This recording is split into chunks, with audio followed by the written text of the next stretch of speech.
The backyard was decorated with pastel balloons, folding tables, and a bright banner that read, "Happy 8th Birthday, Mateo." It was the kind of warm California afternoon meant for family, laughter, and homemade tacos.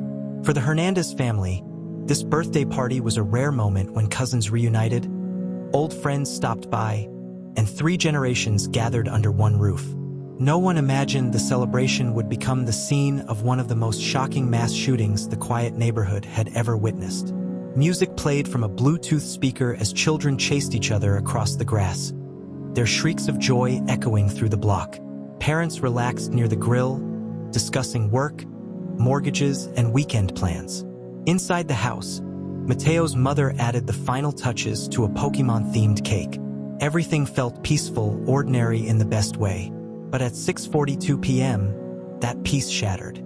A dark SUV rolled slowly past the front of the home, its windows tinted, engine low and steady. A few guests noticed it but thought nothing of it. Unfamiliar cars were normal during gatherings. A minute later, the same vehicle returned, this time stopping. The doors swung open. Witnesses would later say it happened too fast to process. 2 masked gunmen stepping out, raising rifles and advancing toward the backyard gate. There was no warning, no argument, no confrontation before the attack. The first shots exploded through the evening air, silencing the music and plunging the party into chaos. Children screamed. Adults dove for cover. Plates crashed to the ground. Within seconds, the joyful birthday celebration transformed into a scene of terror, one that would leave investigators desperate for answers and the community begging to know. Why this family? Why this party? And who were the men behind the masks? The first burst of gunfire sent guests scrambling in every direction. Chairs toppled, the birthday banner ripped from its tacks, and the speaker fell silent as the Bluetooth connection cut out mid-song. At least 30 people had been in the backyard, but in seconds the space transformed into a battlefield. Witnesses later said the attackers moved with a chilling level of purpose. Fast, silent, and coordinated. Mateo's father, Daniel Hernandez, was near the grill when he saw the gunmen storm through the side gate. Instinctively, he pushed 2 children behind a table and shouted for everyone to get down. But the shooters weren't firing wildly. They were scanning the crowd with intention, their rifles tracking as if hunting specific targets. That detail would later become central to investigators' suspicions. Screams echoed from every corner of the yard as guests ducked behind picnic tables, potted plants, and the low brick wall that separated the yard from the alley. Parents shielded children with their bodies. A few ran inside the house, slamming the sliding door behind them as bullets shattered against it seconds later.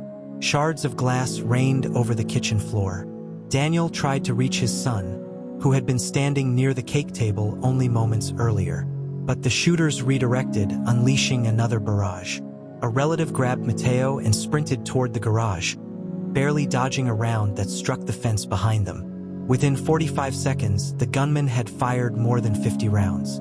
Then, as suddenly as they arrived, they retreated, returning to the waiting SUV and speeding off into the street, tires screeching. Silence fell over the backyard, broken only by the sobs of survivors and the distant sound of neighbors calling 911. 4 people lay dead. 10 others were wounded. And the motive? Still a chilling mystery. Don't forget to like, comment, and subscribe. Hit the notification bell. Detectives arrived within minutes, stepping into a scene that looked more like a war zone than a family celebration. The backyard was littered with fallen decorations, blood-stained napkins, and overturned tables. Yet despite the chaos, investigators noticed something immediately. The shooters hadn't acted at random. Their movements, the direction of their fire, and the choice of entry point all hinted at planning, possibly even surveillance. Homicide Detective Carla Ruiz led the investigation. She quickly interviewed the surviving family members, who were still trembling, their faces streaked with tears and dust. When asked whether anyone in the family had enemies, several relatives exchanged uneasy glances. It was a small gesture, but Ruiz picked up on it instantly. It didn't take long for detectives to identify the first clue: a neighbor's security camera facing the alley where the SUV had fled. The footage was grainy, but it revealed something chilling. The gunman had arrived early, waiting in the dark for almost 10 minutes before the family's toast began. This wasn't a spontaneous attack. It was an ambush. As officers canvassed the neighborhood, another detail emerged. One witness reported seeing two unfamiliar men scouting the house earlier that week. Both wore hoodies, their faces obscured, but they stood near the gate long enough to raise suspicion. Still, the biggest breakthrough came from within the family. A cousin eventually revealed that Daniel Hernandez, Mateo's father, had been involved in a long-standing dispute with a local group tied to gang activity. It wasn't something Daniel talked about often, but there had been threats in the past, warnings he brushed off as bluffs. Now detectives began to see the shooting through a darker lens. This wasn't a random act of violence at a child's birthday party. It was a targeted hit, and someone at that party had been marked for death.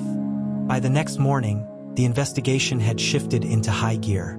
Patrol units combed nearby highways, while analysts pored over license plate readers, trying to track the SUV's escape route.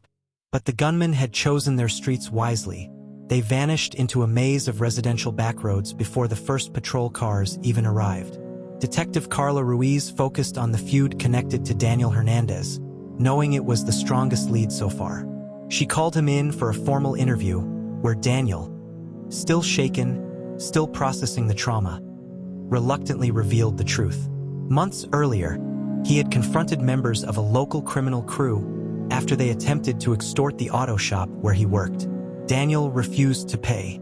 They threatened him. He didn't take the threats seriously. Now, Ruiz feared the attack was retaliation. With this new information, detectives ran the crew's known associates through their database, identifying two potential suspects: brothers with violent histories and a record of armed intimidation.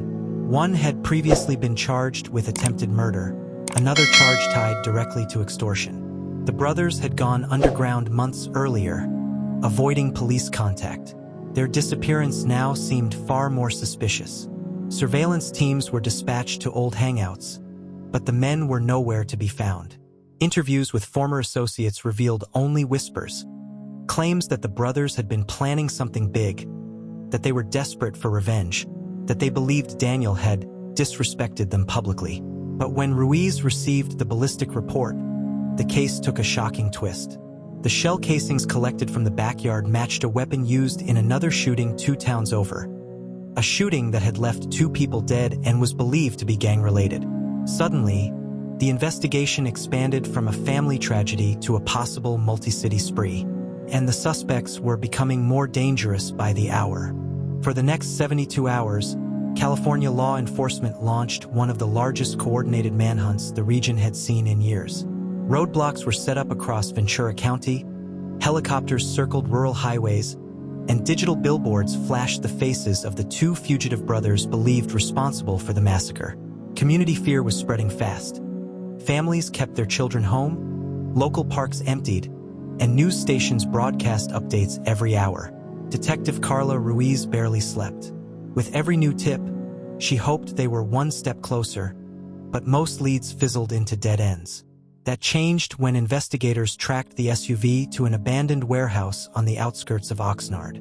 Inside, they found evidence of a hastily vacated hideout, food wrappers, maps, and cell phones smashed beyond recognition. But the most important discovery was a discarded jacket containing a receipt from a nearby gas station dated just hours earlier.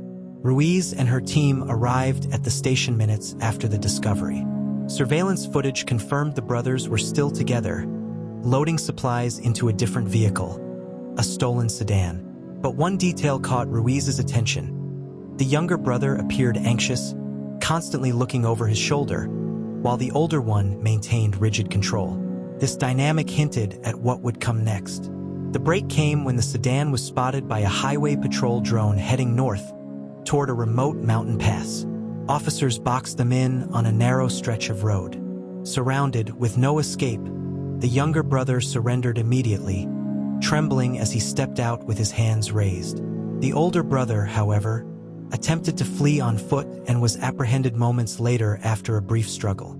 During interrogation, the younger brother confessed everything: the extortion, the grudge, and the plan for retaliation. all orchestrated by the older sibling. The truth was clear. The birthday party massacre wasn't random. It was revenge. And thanks to relentless police work, the killer's spree ended before more innocent lives were lost.